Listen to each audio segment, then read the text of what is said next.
Hello and welcome to the Cup of Triathlon podcast. We're brought to you every week by our sponsors, oxygenaddict.com, raceforce.co.uk and triathlonbox.co.uk. I'm joined as usual by my co-host Helen. Helen, how are you, mate? Good evening, Rob. I am very, very well, thank you. It's another happy Monday. They're all happy Mondays, aren't they? They are happy Mondays. It might be to do... Best name for a band ever. Well, it might be to do with the fact that I don't have to work at the moment on a Monday. Oh, the part-time life, Hells. Well, hold on. I was in Saturday and Sunday. So... All right, then. So it's hardly the part-time life, No, is it? so then it's just... But then No, it's just... it's the shift worker's life. But then it's like, hello, Monday. I Do you blooming not love feel it, it's- honestly. It's a bit like, when you play a card game and one suit is trumps. I feel like having a day off on a weekday is somehow it's worth double. Oh, well, I think you get more done. Yeah, I think so. It's not bad to work on a Sunday, actually, because Sunday ends up being a nothing day if you're not careful. So if you work it and you go, like I worked all weekend as well this weekend tutoring for British Triathlon on one of their coach education courses, which was awesome. But you get to the end of it and you go, right, I got up at 6:30 every day and I got back at 6:30 every day. And it's like pretty long and involved and you're on your feet and thinking and presenting all day. And Monday came and I was like, right, I've got all this work to do. And my brain went, you have to go and have a couple of hours on your bike. Otherwise you're going to have a mental breakdown. That is exactly it. Yeah. So yeah, you got to look after yourself a little bit. What have you done with your day off? Well, my alarm did go off early to go to the pool, and I was like, nah, not happening. Good. So I, Every now and again, you've just got to listen to the body when it needs sleep, right? yep. So then I got up and had breakfast, maybe about half an hour after that anyway, because I thought, well, I may as well. I'm semi-awake, but maybe just not awake enough to go to the pool. Then I went on a run. I loved it.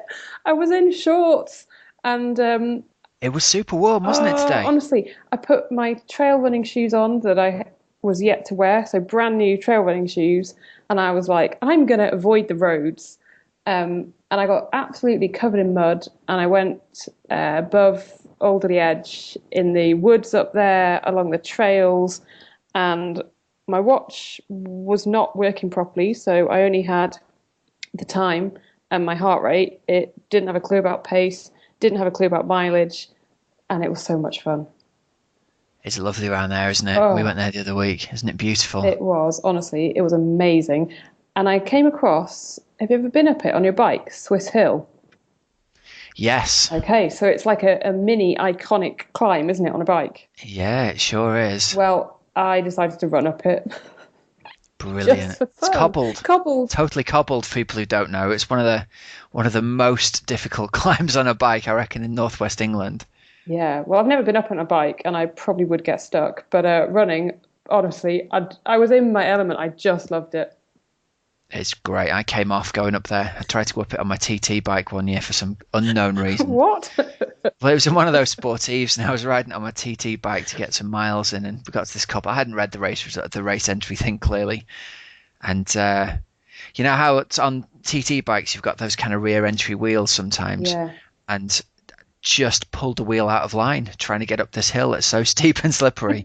The wheel kind of jammed against the frame. Very similar to your little episode in Austria, actually. Oh, yeah.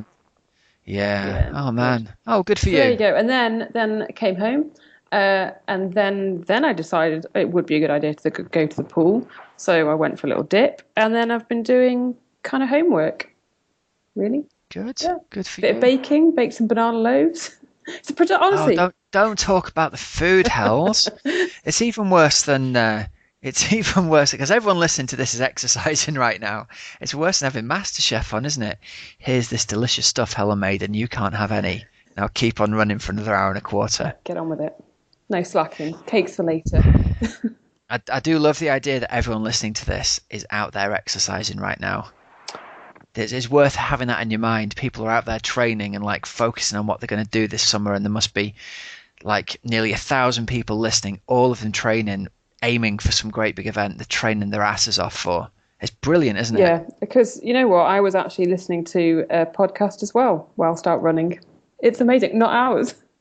Yeah, I was going to say, That would be just a little bit weird. Yeah, no. Not Ours, another podcast, and it was brilliant. And the time just goes, especially on like a Yeah. long, sort of slow, easy pace run. It's great company. There's nothing better, is there? There's nothing better than something in your ears when you're doing those e-pace runs. Yeah, it's brilliant. So that was my day today, and then I get to go back to work tomorrow. So all fun. So 70.3 South Africa then. Yeah, well, it's one of the bigger races, isn't it, to begin with, to start the year. And it was a bit of a mixed weekend, I think, but an amazing weekend for Jodie Swallow, who won for the 6th time in a row. It's a pretty amazing record, that, isn't it? Winning a race 6 times. It's hats off, I reckon. In terms of records, it's probably second only to Cam Brown at Ironman New Zealand, isn't it? Yeah, it is. But to go back year after year and peak for that race is pretty impressive. Yeah, and she didn't just win it. It was like she broke the course record. How far ahead was she in the win? 20 minutes ahead of second place. Yeah, yep. So I called it very, very wrong, Rob, because I said that Susie Cheetham would run her down. Well, I mean, we've got to mention Susie Cheetham, haven't we? She fell off on the bike and broke her arm, which, I mean, talk about hideous bad luck, crashing in a race and then breaking your arm. And did she get up and go to hospital? And not after she broke it straight away. She carried on running and finished. You've got to assume she did know it was broken at the time, haven't you? I think so. Yeah, it must. I just hope it wasn't like, bones sticking out at angles and she's like, no, I'm going to finish anyway. Oh, I don't know, but there were pictures of... Did you see pictures of it?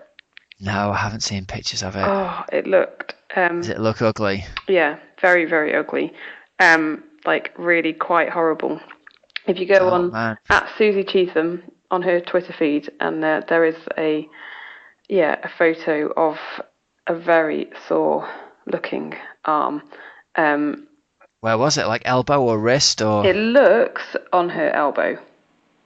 Oh, nasty business. It looks really... Oh, poor Susie. She was going so well as well, wasn't she? I know. So she... That would have been a brilliant race between those two. It would have been really, really amazing. She came off 70k on the bike, I think, was when she had her fall. Yeah, a fall on the bike just before 70k made for a painful last 20k and a painful half marathon. Oh, crikey. Oh, God bless her. So, yeah, it was, it looks really, really awful. She put a photo yesterday again saying, out of surgery, in good spirits, we'll be back kicking ass in no time. Oh, get well soon, Susie. Hope you're all right, mate. That's nasty. I liked her interview. That was a really, really nice interview that she did. I thought she was a really genuinely nice person. It was like, you know what? If she was in our tri club, she'd come around for a cup of tea. She's like this really nice, down-to-earth person. Yeah, anyway, results. Jodie Swallow, domination, 4:23 for the win, which in perspective, the men's women did 4:02. Yeah.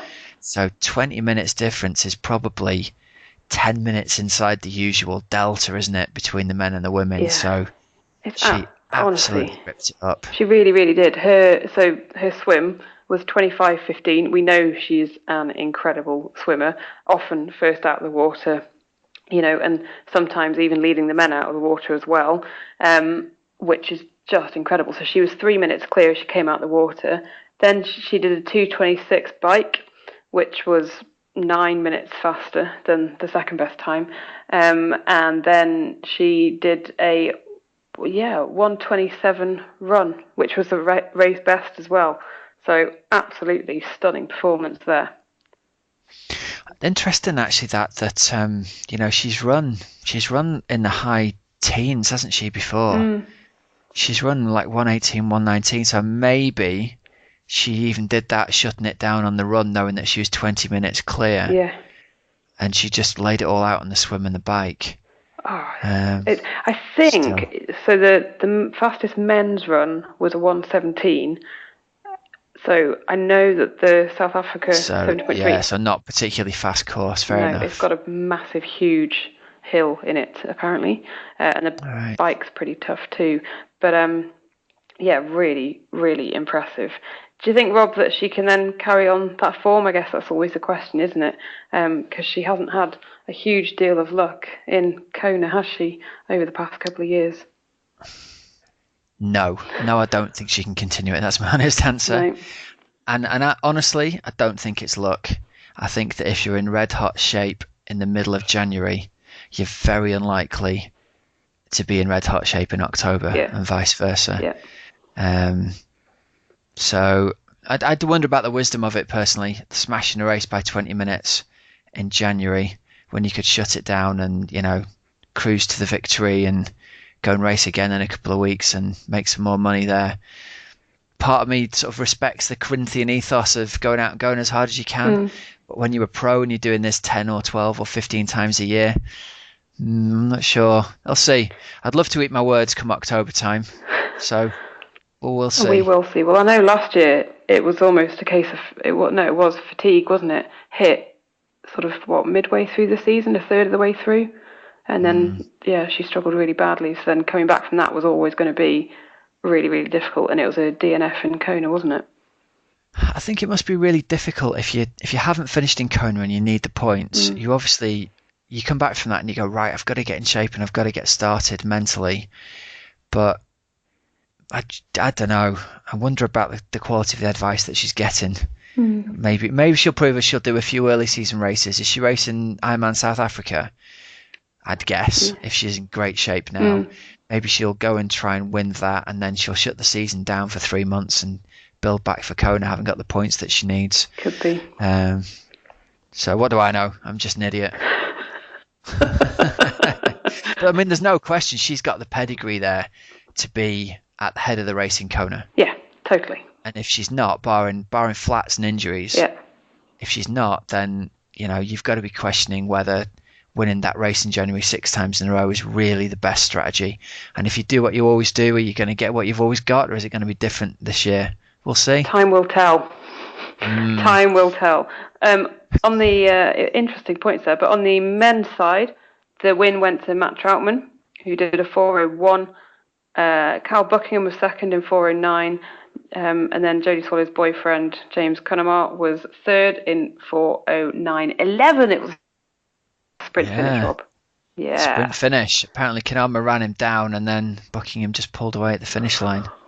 2 seconds isn't a lot in it over half Ironman, is it? No, it's really, really not. Really, really not. Wow, that's quick. And Will Clark was racing as well, wasn't he? And Mark Threlfall. Yeah, Will Clark. Well, Threlfall was first out of the water, I read. So he's had a really, really good swim there. Yeah, he did a 24:43 swim. So less than a minute in front of Jodie Swallow. That really shows her pedigree of the swim, doesn't it? Yeah, Will Clark did a 25:15. So would they have come out of the water? Oh no, they would have been in different ways, wouldn't they? Yeah, you'd have thought so. Yeah. But that's exactly the same. Will Clark matched Jodie Swallow's swim, or Jodie Swallow matched Will Clark's. But yeah, Will Clark finished 7th in 4:16, and just ahead of Mark Threlfall, who finished in 4:21. Good to see Will getting a result back on the board again. Yeah. He was another one who didn't have a great season last year, wasn't he? No, he didn't, but I don't think he was particularly pleased with his 7th either yesterday. He said it was disappointing. But, well, he's a quality athlete who's used to winning stuff. So yeah, that's it. And he had a decent run. He did a 1:18 run, but was slow on the bike, 2:27 bike. So maybe he shouldn't be riding it into swimming pools in Lanzarote. Was it him? I thought it was David McNamee. If David McNamee's as smart as I think he is, he'd have ridden somebody else's bike into the pool. Yeah. It's time for a new chain, Will. Love it. So yeah, that was 70.3 South Africa. Great stuff. Right, well, someone else who was in the wars a little bit turns out to be Nikki Bartlett this week. There's photographs of her on Twitter in a hospital gown and slightly less badly off than Susie Cheetham, because she was standing there with like a bedpan on her head in the shot that I saw. Yeah. So she's clearly not that badly damaged. But well, no. She said how things can suddenly change. Got to appreciate the good and roll with the bad. So she came off her bike on a training ride, which looked pretty nasty. I think the person who she was with hit a pothole, and then it bumped into her and she came off. So yeah, she and Susie dear. both struggling with very, very, very sore arms. And well, she said to her turbo buddies, because they've been doing a bit of work together, training together, because Susie's husband is coaching Nikki Bartlett as well. Oh, good knowledge. Yeah. Susie's husband, Rob. Yeah. Who is meant to be a really, really excellent coach, really excellent swim coach in particular. Susie credited him with, turning her into a really, really top level swimmer very quickly. So smart. Oh, that's good. I wonder if he's going to get a little crew going. We should get him on and interview him about his coaching. Have a chat with him. Yeah. What's the magic trick with the swimming? Yeah, actually get in the water. That'd be the first thing. That's my first tip. But yeah, it's just mad that the same weekend, both of them who, have done a little bit of training together, they have the same coach, and now they both have ended up in hospital with arm issues. Well, maybe Coach Rob is the bad luck. maybe that's what it is. That's a bit cruel. It is, yeah, it is. Sorry, Rob. He won't come on the show now. No. Yeah, dear. And that's pretty much it for news and results from this week. It's January and it's cold outside and there ain't much racing going on, and I've not seen any of the news. Hells, have you? No, not well. Did you see the big news about Ironman and Lagardère? I said last week that there may be an Ironman in Hamburg. Oh yeah. Well, I think that might have been the German press getting a little bit excited ahead of themselves, maybe. So yeah, Ironman has. So still no announcement on that, is there not? No, not on that. But the fact that they have sort of bought Lagardère, and they run some of the World Triathlon Series events.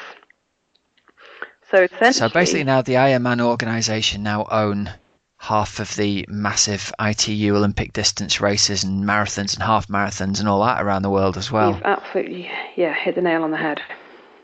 That is a massively powerful group, isn't it now? Yep. So they're going to own or operate 5 ITU events, 4 marathons, 6 cycling races, and then a number of other participation events.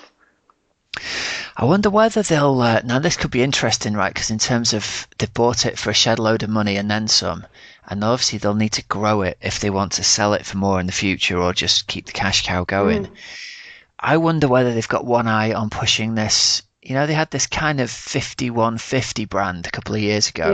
Yeah. I've never really heard much about it in the UK, but kind of trying to brand the Olympic distance as 5150, which apparently is meant to be funny because Americans, that's like, is it the code for someone who's mentally ill or something? Oh, is it? I don't know. Yeah, it's like, I think it's on the police radio as a 5150 is a sign of mental illness, or there's some kind of connection like that. Oh. Which is why they thought it was kind of cool to call it that, I guess. I don't know. I don't know. I may be wrong. American listeners, let me know. I might be talking way beyond what I know about here. I really, really didn't know that. But no, so they're going to now operate the ITU in Hamburg. So that would be what the German press were getting at last week about Ironman is going to be in Hamburg. That's why. Yeah. The Leeds event. Oh. Yeah, Abu Dhabi, ITU series in Abu Dhabi, the Stockholm one, Cape Town one, and they already kind of part run the Gold Coast one. They've already owned that one. So they're going to operate 6 of the 9 ITU World Triathlon Series races. Do you know what I'm sensing, Hells? I'm sensing a bid to put on a rival World Championships at Olympic distance, and it's not going to be ITU run. I'm sensing. So how would you see that happening? Because right, well, so at the moment, and I'm thinking on my chair here. At the moment, if you want to race for Great Britain in the ITU World Championships, you put your application into British Triathlon. They pick the best 10 or whatever in your age group. Or you've got to race the qualifiers and the top X from the qualifiers go through, right? Yeah. So the long distance stuff, you put your application in, and the sprint and the Olympic, you've got to qualify by racing one of the 3 or 4 races to get in the Great Britain team. Yeah, fine. Okay, I get you now. I get what you're getting at. So what they'll start doing is they'll start saying, in order to get into these World Championships at 51.50, you've got to race and win a slot like you do at Ironman or 70.3. And it'll be a rival World Championships at that distance. And it'll be in Hamburg. I'm calling it now. Do you reckon? Yeah. And maybe they'll move it around every year, but Hamburg's going to be the jewel in the crown, isn't it? Wow. Okay. Let's go through those countries again, right? They've got Hamburg, so that's Germany. Yeah. They've got Leeds, massive race in the UK. Yeah. Abu Dhabi. Abu Dhabi, massive in the Middle East. Yeah. Stockholm. There you go. One for sort of Northern Europe. Cape Town. One for South Africa. And they've already got Gold Coast. And one in Australia. So there you go. They've got regional championships there lined up already. They get a couple of other races that they buy up as well. And before you know it, you've got a series to qualify for the local champs, to qualify for the world champs. Wow. Ding dang do. But then what would happen? Okay, but so this year the ITU World. So the ITU will still have their thing. Yeah, and they're going to have their World Finals. Isn't it like Mexico this year? Like last year it was over in Edmonton, wasn't it? I don't think this will affect the ITU elites at all. And the ITU will still do their ITU. No, but the World ITU age groupers. But they'll still do that for age groupers. Okay. But this is going to be a whole different series. But how can they do that if they're using the ITU races, if that makes sense? That's a very good question. That's the bit. Yeah. Yeah, but there isn't an ITU race at every one of those races, is there? At the moment, like the Leeds ITU race is the ITU race, and then there's the Leeds age group race as well, organised by the same organisers. All on the same weekend. Yeah, but I think they'll just rebrand the age group races. And maybe they'll even rebrand. I don't think they'd be able to. I think they'll set up a whole separate series, and they've got them. I mean, they've got like how much was it? Billions and billions of pounds. Oh, quite a lot, yeah. And how much has the ITU got? Yeah, really not. Only as much that comes in from race entries, right? Yeah. Sorry, ITU, mate. The writing's on the wall. Well, if you've got an opinion on this, like if you're a listener and you've got an opinion, there's people smarter than us out there. Let's get it on Twitter and let's get some chat going about this. Because I haven't even thought about this before. It's suddenly come to you. I think we're onto something here, definitely. I'm calling it now. Interesting. Do we know anybody, Ironman, in the press office that we could talk to and try and get some gossip out of them? I don't think anyone will give us gossip. They might give us an interview, though. Didn't you? Come on, if anyone knows anybody in the Ironman Corporation offices who could give us a little bit of insight into this, let us know. Right, come on, that'll do, Hells. We're waffling now. Fine. We are waffling. We're waffling on and on about something that, to be honest, we don't know anything about. We're just making it up. Shall we hear the interview of the week then? We shall hear the interview of the week. So we managed to get on the phone a gentleman called Mark Blackburn. Mark is the organiser of the race that was Wasdale X, is now the Wasdale Half and Triathlon X up in Windermere, which you've heard me rabbiting on and on about for months and months, how wonderful this race is and how I wanted to be in it. So his press office got in touch with us and said, right, let's have a chat, and I managed to talk him into an interview. So bless him, he came on. His whole town is underwater still because of the flooding up there. Oh, no. And it was in between, like, helping a mate clear his pub basement out and helping another mate clear a shop. So you've got to do us a favour. If you enjoy the interview, get yourself up to the Lake District sometime soon and spend some of your cash in the shops up there, because they need it by the sound of things. So yeah, here we go. We'll hand you over to our interview with Mark about Triathlon X in Windermere. Right, so we're joined now by Mark Blackburn. Mark is the race director for Triathlon X, which I know people who've been listening to the show will have heard me rabbiting on about for ages. Mark, welcome to the Cup of Tri podcast. Hi Rob, how you doing? I'm very well, thank you. Thanks for taking the time out to join us. Now, you probably won't have heard this, obviously, but the people who listen to our podcast will have heard me banging on about Triathlon X for about the last 3 months. Loads of my pals did the inaugural race last year when it was Wasdale X, and there's obviously been a few changes around the course this year, which we'll talk about. But yeah, it's great to have you on and to be able to talk to you about your event. So I mean, tell us a little bit about yourself and how you've ended up organising a triathlon. Yeah. Well, my background is I obviously organise running races. We used to work quite closely with Rod Berry when he was doing the Langdale Marathon, and we helped Brady set up the marathon around Windermere. And then we kind of accidentally slipped into triathlon. Somebody asked us to help them, and through no fault of their own, they got ill. We ended up having to take the reins, and triathlon is what we ended up having to do. A triathlon, the first one we did. We got a lot of help from my tri club, and then we've just gone from there, really. Right. And obviously, for people who don't know, the Triathlon X is, I think it's probably the most iconic triathlon in the country. You've taken a swim in Lake Windermere. You've got the cycle route of the Fred Whitton, which itself is almost bang on 112 miles. And then the run goes from Windermere all the way up through Langdale and to the top of Scafel Pike. So you've pretty much got one of the most unbelievable natural race courses there in the world. There's nothing forced about it at all, is there? No, I mean, obviously, anybody who knows the Fred Whitton, and I've been involved with the Fred since its inauguration, knows it's 112 miles. Now, knowing that fact and knowing the distances that you require, that's needed for a full iron cycle route, it's almost unbelievable it's not happened before. That this is the first time. Well, last year was the first time, but this is the first real time that this has actually happened. So, yeah, it is a really natural course that's set out for this really tough Ironman, yeah. Yeah. And so you held it in Wasdale last year, and obviously the race has moved over to the head of Windermere this year. What was behind that decision? Oh, we couldn't. We were told by the National Trust that we've been holding the half Ironman in Wasdale for 5 years now.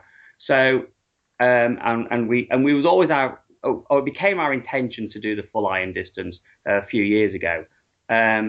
When we approached the National Trust, they were quite forward because they basically own the valley of Wasdale. They were quite keen on that. Unfortunately, personnel changed.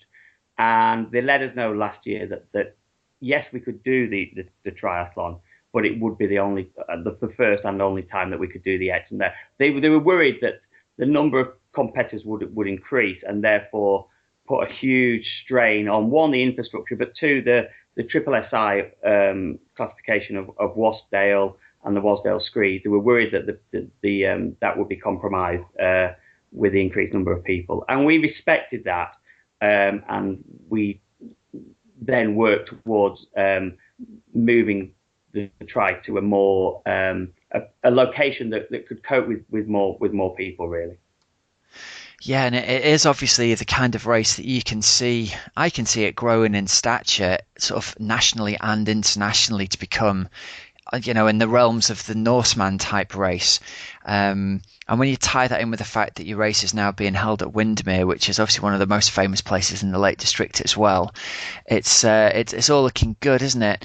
What's the swim course like? Is it out and around a little island? Yeah, I mean it's held on Windermere Lake, but it actually sets off from Ambleside, which is the village at the top of the lake. Okay. So you set off from the YHA at Ambleside, and you go. It's 2 laps around. The small limestone outcrop island. It's called Seamew Crag is its official name on the OS map, but it's most people would know it as the small island that looks a little bit like a submarine on the far side of Lake from Windermere.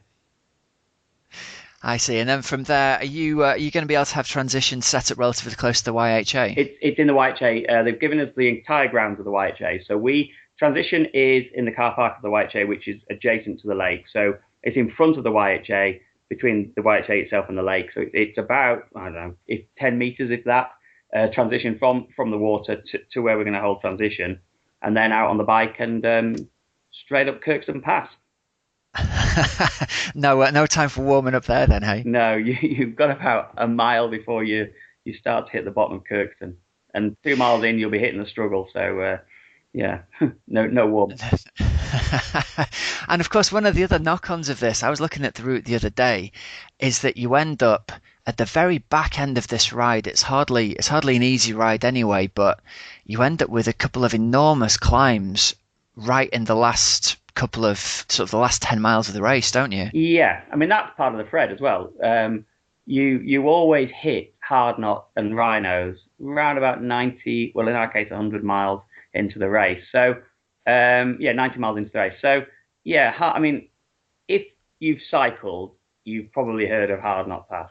So yeah, and we are doing it from the Eskdale side, which is arguably the tougher of the ways of going over.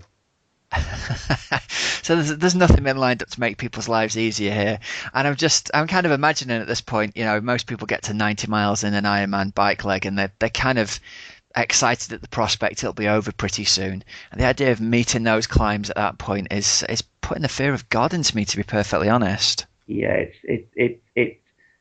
when we went from Wasdale, you hit Hard Knot and Rhinos first. So it will be interesting. I think the bike course is considerably more difficult this year. We've also added the loop. We've gone back to the original 1999 Fred Whitton, where you started off in Coniston. So we put that loop back in.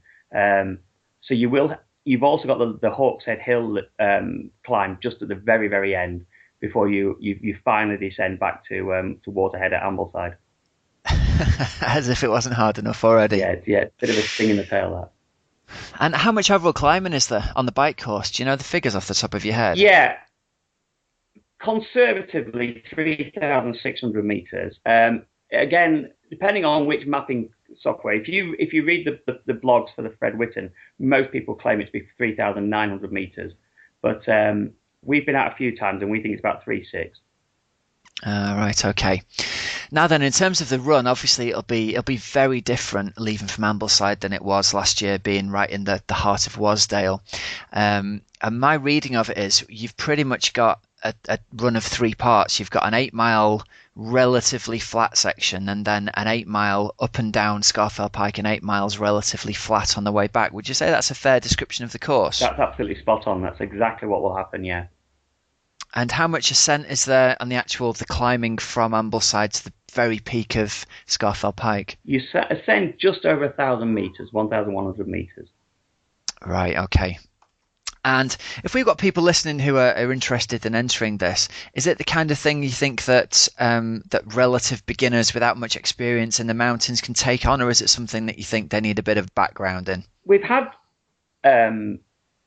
more traditional, like flat, people haven't had that experience in the mountains before attempt the course, and most people do succeed. But obviously, you've got to have that level, that Ironman level of fitness anyway. To think about doing something like this, you need to come and have a go beforehand. You need to at least have done the run section in some part, even if it means driving up to top of Langdale and just doing the Scafell ascent before to Recce. You've got to, otherwise it's just going to be such a shock that I think mentally it'll blow people. I mean, we've got a huge following in Denmark, and obviously they can't get over to come over and train, and Denmark's not the hilliest country in the world, so and they do relatively well. They do very well actually. So it's not a fell runners triathlon. It's just a triathlon with fell running in it. With a serious fell in the middle, yeah. And talk us through how the course will be marked in terms of the run. Will there be marshals out there pointing the way, or will people pretty much be expected to carry a map and find their own way? No, it's fully marked. We marshal it all the way. On the lower sections, we have just general marshals, but all the mountain section, all marshals are a mountain leader qualified. We also have a mountain rescue paramedic team on the mountain as well. So we look after the people, the competitors, pretty well from a running point of view. And it's also flagged. The route's flagged. It's the most obvious route to top of Scafell anyway from that point. So there's no real small crag that you're going to have to go over. That's not particularly well route marked. So basically just keep on running uphill till you get to the point where you're on the very top, and then turn around and come back down again. Turn around and come back down. Yeah, I mean, the last bit's very gnarly. There's some big rocks at the ascent up to Scafel. It's Scafel Pike itself. And I noticed you've managed to attract some significant sponsorship this year as well. And is it right? There's £1,000 on the line for the winner of both the male and the female races. Yeah, there is. Yeah, two local companies have put up money for both the female and the male first prize. Yeah, £1,000. That's brilliant. It is really good. Yeah, it's got a huge interest now in the village of Ambleside and the surrounding area. People are really taking it on board, and they're excited about having this kind of thing coming to the village.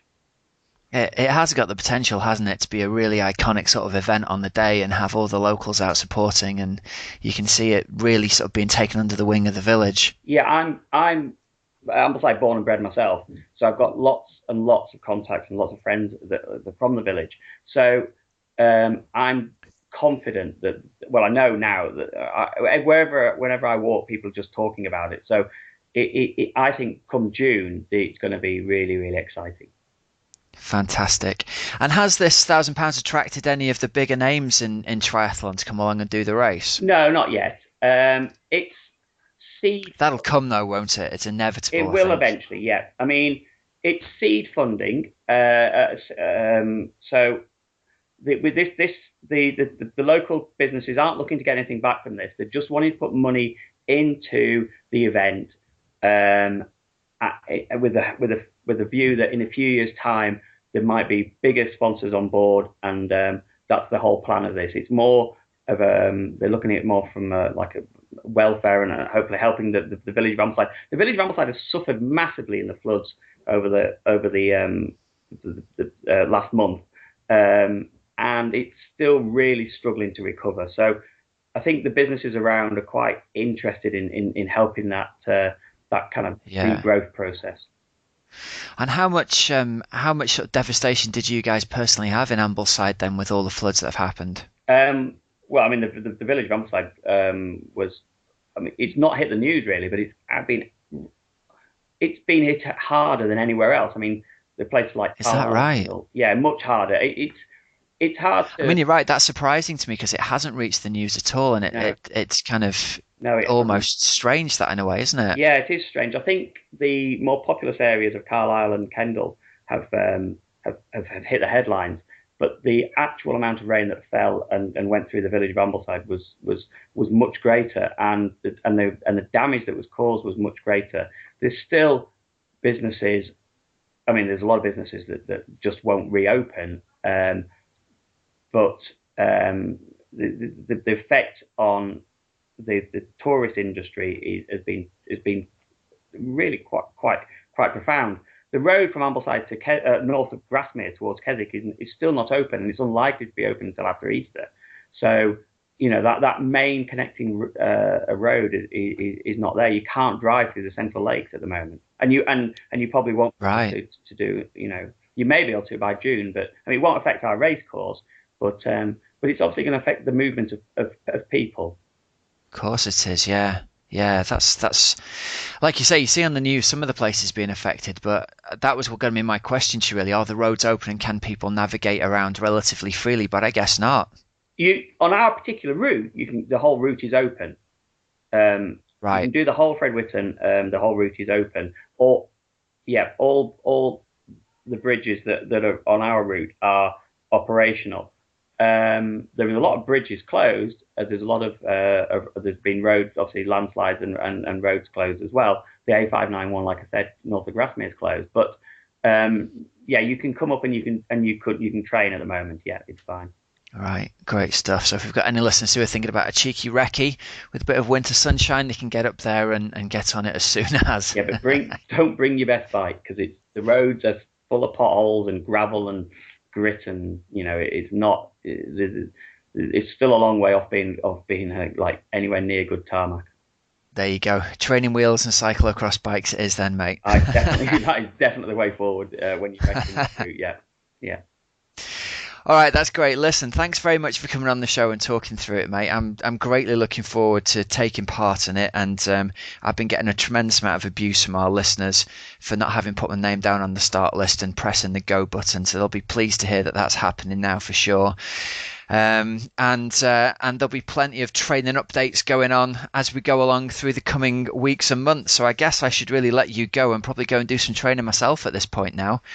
Yeah, well, get out there, Rob. You've got what is it? Just 6 months, just over. Oh, so yeah, it'll be good. And yeah, give us a shout when you're coming up, and we'll chat and we'll meet up.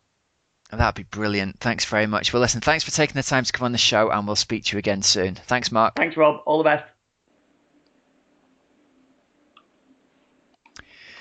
And Hals, I've got to tell you, the icy cold hand of fear has been gripping my nether regions ever since the entry form went click. I was going to say, how are you feeling about it, Rob? I'm feeling great about it because I'm not going there to try and put out the performance of a lifetime. I'm going genuinely to have a nice day out in the beautiful countryside, and I'll get myself into the shape that I need to be in to go around and do that. And I'm not going to kill myself. That's my aim. I'm going to get around within the cutoff. That's the aim. Oh, man. That is a very good aim. I like that. And I reckon you will. You will absolutely do that. That is a smart goal, Rob. I tell you what, mate, with this race, finishing it is winning. It's the first thing in a long time I've actually been scared about. Sat down and I met up with, Warren Mason? Yes. Like multiple Kona qualifier and age group champion at Ironman, and we did some funky little orienteering race together the other night, and we sat down afterwards over chicken curry or vegetable curry. And he was saying, you're gonna have to get yourself in shape for this, son. And I said, yeah, I'm not really trying to. And he's like, you need to get yourself in shape for this, because it's just getting around will be the hardest thing you've ever done. Warren knows it. Warren's done Wasdale X a couple of times, and he's been right up there. So it made me think, okay, I'd better raise the game. So yeah, it's certainly given me the kick in the arse I needed to get out there and do some proper training. That's for sure. Wow. It says here, we strongly recommend entrants make themselves familiar with the route before the race. So, oh God. Yeah, which wasn't helped by me not getting into Fred Whitton. I was gutted. Oh, it just says here, leave transition and follow Borrens Road to the A591 through the village of Ambleside to start the struggle. A series of steep switchbacks, in brackets, 25%. Yeah. And it goes on. Averaging 25%, topping out at 33%. Hard Knot is the steepest of the passes on the bike route, followed by a relatively easy ascent of Rhinos at only 20%. Oh my good. Be warned. This is what it says in the athlete's manual, Rob. This is the hardest bike section of any ultra distance triathlon anywhere. And do you know what he said to me? This is in the interview. It's obviously it's made harder this year because last year they started it in Wasdale and this year it's in Windermere. So the two really big climbs that came right at the start of it last year, Rhinos and Hard Knot, are at like mile 90 this year. Oh man! So at the point where you usually want to get off. I was on eBay after the interview with him buying a medium cage derailleur and a 32 tooth rear cassette. Goodness. Yeah. It says again in bold at the end of the bike awesome. at the end of the bike section bit in the athlete's manual. Do not underestimate the extreme nature of Triathlon X bike section. Yeah. Wow. Yeah. As I said, I was thinking we've got to find a way. I'm going to do some of this in training. I was trying it out today. I'm going to try and do some recording on the course. Yep. And somehow I don't know whether there's rules against this, so I should be careful what I say on air so we don't get disqualified by some overzealous official. There's got to be a way to take some audio clips on the route, though, hasn't there? I would suggest, here you go, here's my good suggestion. You're going to be stopping, surely, for things like bananas at the aid stations. Record clips then? Yeah. Yeah, that's not while bad you're eating a banana. Yeah, because you're not really going to want to be trying to record whilst going up a 30%. No, that's exactly what I'm thinking. Mountain. I'm thinking I'm going to try and record this going up the hill. If I can have a little earphone thing in. It's just technology. We can find a way to do it. Oh when I talked to Mark after the interview, he was going, "So you're going to podcast this live from the course?" I was going, "I think that might be a little bit ambitious." My goodness, I know they've got decent prize money on offer, haven't they? Yeah, £1,000 for men and women. That is really, really good. So it's a serious prize pool. I would suggest, Helen, if you weren't already otherwise engaged, it would make a nice little target for you because it would suit you down to the ground, you little mountain goat. I know you've got something else on a few weeks later, so we'll give you a pass. Thanks. But certainly anybody out there who's a bit of a mountain goat and enjoys the hills on the bike and the run, there's £1,000 on the line for the winners. There's still entries available. What's the website address? Is it Triathlon X or is it Wasdale? It's still on wasdalex.co.uk. All one word, WasdaleX, WASDALEX.co.uk. And pretty reasonable as well. It's got to be said, at £250, you're going to get your money's worth in terms of hours per pence, aren't you? Half the price of a branded Ironman race for double the amount of distance. Probably the best value one out there.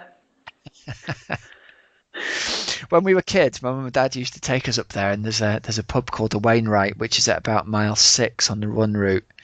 And I remember I went up for a recce a few weeks ago, and I was running up around there and thinking, I'm really going to want to stop for like a Coke and a bag of crisps at this point on the way out, let alone on the way back. Oh man, wow! I think you're going to have an incredible day out. Yeah, for sure. And we talked about like the effect of entering an event to get you G'd up and get you sort of racing again, because I'm a bit old in the tooth for all this stuff, having raced for 12, 14 years at Ironman distance, and this has really got me excited. I'm kind of reliving what people go through when they enter that first Ironman again, and seeing it all with fresh eyes and thinking, I remember how it was, like going for the course recce and being super excited, and you remember this at the time because people tell you, but to re-feel it is absolutely brilliant. How cool is that? That's great. That's so good to hear. It really is, and it's not like I certainly haven't got there yet. That oh god, I've got to do another workout kind of feeling. But I'm just so excited for it. That's really cool. I must admit, on my run today, it was probably the first time I felt excited again for a while. That's good. Yeah. The joy's come back, has it? Yeah, like it hadn't. I wasn't hating anything at all, but just being out doing that run, I was like, oh yeah, this is it. This is good, and I really did feel this is the best run since Malaga, since Spain. Well, I think that's the key for you for a while, is to go out and do loads of runs in nature, turn the Garmin off, and just log those easy slow miles and get the joy for it back. That's it. So I think there's a danger, isn't there, when you've trained for an event like a late season marathon. Your season didn't really end till mid-December, did it? No. And so most people have had their break in October and then come back November, December trained. I actually think it'll work out well for you with mid-July race. But it's great that you've been through that period of have a month off and come back to it and really enjoy it. Yeah, today was that's the key, today was a good fun run, and if I can just go out for a nice run in the countryside, I'm a happy Helen. Yeah. And obviously you're drilling the swimming a lot at the moment. You're swimming 3 or maybe 4 times a week, so you've got that kind of driven attitude to the swimming. So that's I honestly that's a now mindset, isn't genuinely I am loving swimming at the moment. You're still loving it. That's great. I'm really, really loving it, and I'm not a fish by any extent at all, but I'm feeling good in the water most of the time. Unless I'm really, really tired, then clearly feel like it's treacle. But I'd say more times now, the majority, I'm feeling good in the water. It's such a good feeling. What did you swim in the first Ironman that you did? So the first 70.3. Yeah. Oh, I want to tell you, 46 minutes maybe. So you were 46 minutes. Let me tell you. 2011. It was 2012. 2012. Yeah. So 46 minutes in 2012. I think it was that. Yeah. And what did you swim as your fastest swim last year? Was it a 31? No, 32. It was a low 32 though. Oh, sorry, it was a 40-minute swim. Sorry, I lied. 40 minute swim, yeah. even so, 40 minutes down to 32. And I can see you getting even faster. I can see you being in the high 30s, 30xx by this time race day. We'll see. And it's always short as well at Bolton, so you might even sneak under the hour. Doubt it. I really, really doubt it. Yeah, in gentleman's bet. Yep, fine. How about that? Yep. How about a gentleman's bet of 20 pence? Absolutely. You'll be under 60 minutes. That's how much? Sorry, 20p. 20 pence, yeah. Oh, whatever. No. It's Helen. It's not about the money. It's about the gentlemanly aspect of it. There's a gentleman's honour on the line here. Yeah, sure, absolutely. Right, I don't think I will. You think I will? Fine. Rob, here you go. Right, Rapperswil Yona 70.3 2012. Female 25 to 29, 35th position. Helen Murray, 6:27. I did a 40-minute swim. 5 minutes in T1. It's good going. Nice. 3:30 on the bike. 2.5 minutes in T2 and a 2:0, just under 2:09. Half marathon. Very, very good. Interesting, isn't it? You come a long way, kid. Woo! Yeah. Anyway, there we go. Rob, fill us in. What news on Team Oxygen Addict? Oh God. Oh God. What a week. Oh God. Go on, fill us in. It's been a little bit crazy. So here's my advice to anybody setting up an online business is to rigorously test the payment processing system somehow. I mean, how the hell you do this, I've got no idea, but we went through and tested everything beforehand and it all seemed to work great. And then we said, right, we're going to put it live at 7 o'clock in the morning, and then people who are going to work, it wasn't meant to be one of these kind of internet-y sort of create demand and then, everyone comes in kind of thing. It was because somebody emailed and said, I'm going to be at work at 9 o'clock. If you put it live, then I'm going to be in a meeting and I'm going to miss out on these 20 spots. Yeah. So we said, right, we'll put it on at 7 then, and people can do it before work when they're on the phone. So I went and logged on at about 7:05. And my business partner was going, it's going mental. And basically the team sold out before 8 o'clock in the morning. Those 20 slots went within an hour. But there was no money coming through to the payment processing thing, and we couldn't work out what was going on. And then people's names kept coming up 2 times and 3 times. And we were going, why are people re-entering their information? And it was because they were going through to the next page of the website, and the payment processing thing just crashed because everyone was online at once. Oh, no. It just didn't work. So obviously we spent most of the day pulling our hair out and answering emails from people, and eventually we got it sorted, and probably 95% of the people who tried to join managed to get in, of the initial people who were in that first batch. But yeah, what a nightmare. That is... Yeah, it was. Oh no.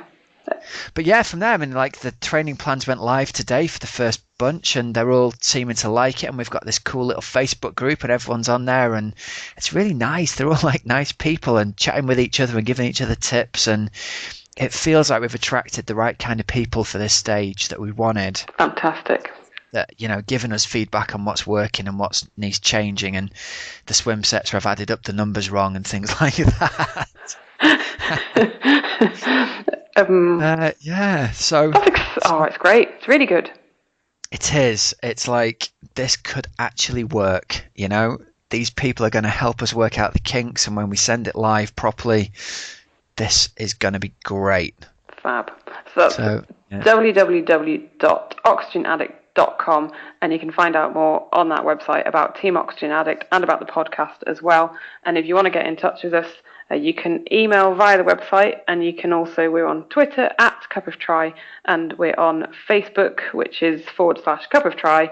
And yeah, we should give a little shout out to Raceforce, I think, Rob. Hang on, mate, just before you do, I'm just going to point something out. The team is closed at the moment in case anyone's going on to try and join up, so you won't find a joining page and stuff at the moment. We've shut that down for a month or so don't go on looking for information to join just yet. Okay, sorry. That's all right. You're doing a great promotional job, though. Hey, I'm trying. So let's give a shout out to raceforce.co.uk, like you said. The wonderful Kate. Where are we up to? Listeners receive 10% off all race tours, training weekends, and bike transport services, excluding Bike Bus Standard. And they offer payment plans so you can secure your booking from £100. Now, we were going to talk this week about the cycling challenges, weren't we? That's it. So they're going to the Tour of Flanders in April, and then they're going to go Paris to Palais, so Buckingham to Versailles in Paris. Yeah. How's that work then? Do you get your bike on the train? I think you pedal. Do you get on a ferry? I'm not. Pedal across the water, woman. That'd be ridiculous. Hey, if David McNamee can do it, Kate from Raceforce can. Well, yeah. Yeah. Look what it did to Will's chain there. We need to know. We need someone who's signed up to tell us how you get. Maybe we're overthinking it. That looks like a good event, though. Be cool, wouldn't it? Now, do you remember I said I saw Warren Mason? Yes. He's doing the Tour of Flanders Sportif. And there's like how far did he say it was? Something absolutely insane. Like 270 miles, I think. Oh, that's really cool. Or was it Liège-Bastogne-Liège? One of those ones. Maybe Kate should do that one as well on one of her Raceforce tours. Oh, do you fancy it? A bit of Tour of Flanders cobbles action? Well, no, I can go up Swiss Hill or down it in Old Liège. It'd be fine. I think you should definitely try Swiss Hill before you decide you're going to do the Tour of Flanders, that's for sure. Oh, God, no, it would be an absolute nightmare. That's all I'm saying. That's one to have on your badge of honour, though, isn't it? To have ridden the cobbles of Flanders. Yeah. It would be. Yeah, it'd be quite good. Be quite good, wouldn't I it? reckon so. Yeah. Rob, I've looked up Raceforce and the Palais de Palais, and it doesn't exactly say about going over going through the tunnel or going by boat. I'm not sure. Come on, Kate, you've got to give us information. People need to know this stuff. How do you get your bike across the water?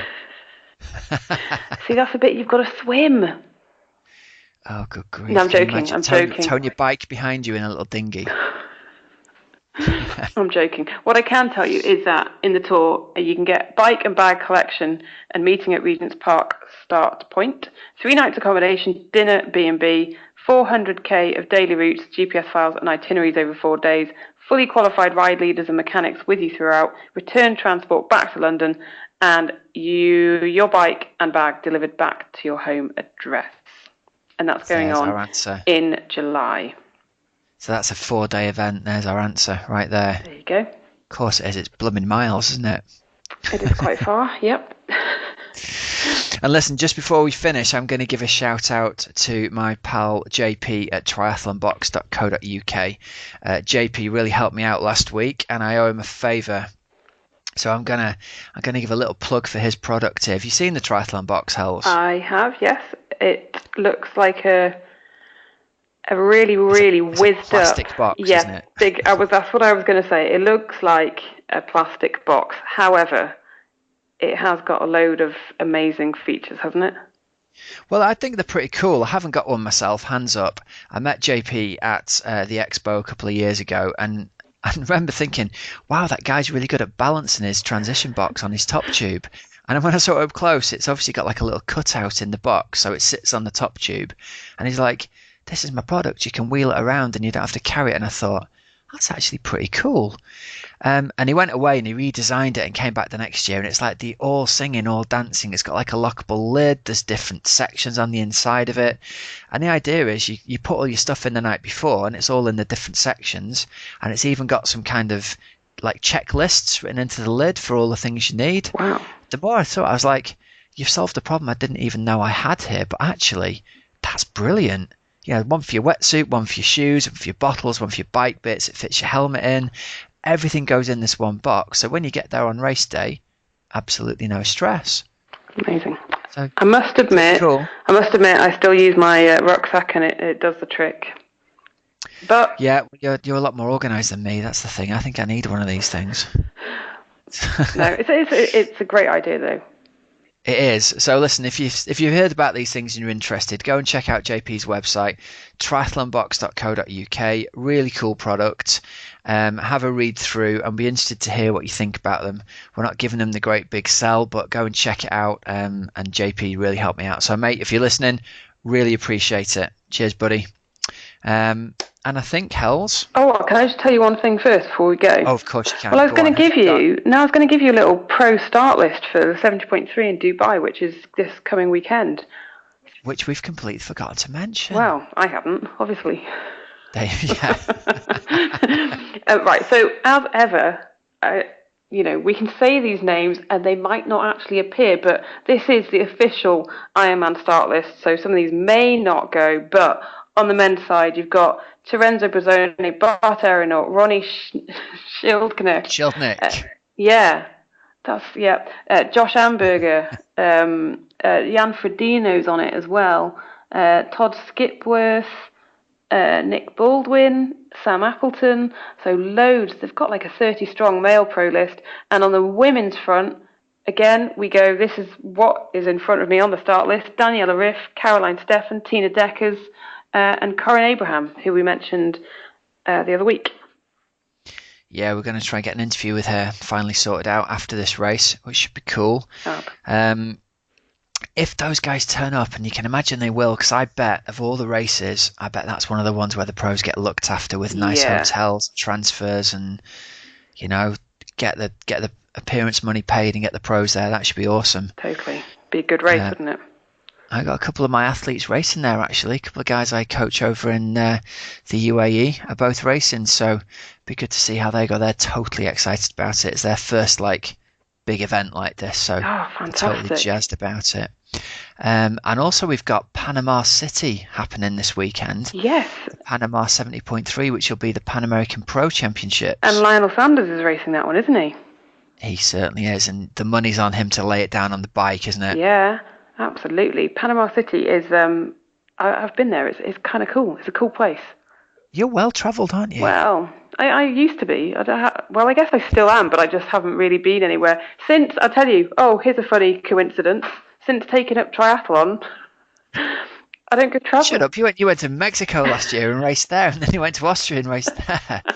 But, no, I used to do things like backpacking and kind of stuff which didn't involve carrying a bike box somewhere. That's because you can afford to not backpack anymore, Helen. That's not because you took up triathlon.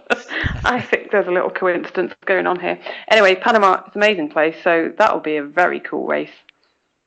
It certainly will. And Gomez raced there last year, so I wonder if I don't think he's racing this year, because I know he's in playtest still. Yeah, he's waiting for you to come. He's waiting for me to come. I'll teach him a thing or two about how to swim badly. I'm going to take the MP3 player, and the poor git's going to get out of the pool, and I'm going to leap on him. Oh my Harry Age, remember us from 70.3 UK? No? Who? No. Yes, no, leave me alone now, please. Yeah, go away. Rob, we mentioned them last week, didn't we? We mentioned Susie and her boyfriend, Susie Richards, Top Flaps. And I wonder if anyone has been putting some orders in, because I've seen that the designs that they can do are really, really cool. So essentially, it's a flap that can fit onto the bottom of your rear mudguard to keep grit out of faces. And for a club or something like that, it's a really cool personalised touch. So if you want to check them out, it's www.topflaps.co.uk. You know what I was thinking when I saw that product? I saw that and thought, oh, that's pretty cool, but I probably wouldn't buy one. And then I got an email from the club that said, if you are coming on the club ride this weekend and you turn up without mudguards on, you will not be allowed to ride with us, because people are so tired of getting sprayed by people's back wheels in the wet. And that must happen in every club around the country. There must be 20, 30, 40,000 triathletes all spraying each other. And in terms of sexiness, it's not going to win any awards, this, is it? But in terms of how good it would be if the person in front of you had one, exactly, it's an absolute no-brainer, isn't it? Yeah, totally. So I thought, right, how about instead of, how our Tri Club gave you a free swim hat when you joined? I never got one. Did you not? No. I've got one in the bag. I'll get you one. Never got one of them. It was before your time. I think it might have been 2011. Oh, gutted. We're getting them for this year. But I thought, wouldn't that be a great gift for everyone in the club to get? Yes, definitely. And then it's like, you've got no excuses. If you turn up without your top flap on, you can't ride. Absolutely. Really, really good idea. And cool stuff. Brilliant idea. Instead of, say, a medal or a T-shirt, something useful. Race organisers as well. Totally. Hello. And basically everyone's going to be staring at it. Yeah. The advertising potential for this is massive, isn't it? Yep. So forget your personalised numbers. You want to get something that everyone's going to be staring at for 7 months of the winter. It's true. So www.topflaps.co.uk. Great stuff. Right, let's wrap it up, Hells. I think we've talked enough for 1 week, haven't we? I need to go and do some training. Back to the turbo for me. Love it. I'm going to bed. Good for you. All right, mate, listen, thanks very much. Thanks, everybody, for listening. I'm Coach Rob Wilby. I'm Helen Murray. And you've been listening to the Cup of Triathlon podcast. Thanks for listening and tune in again next week. Cheers now.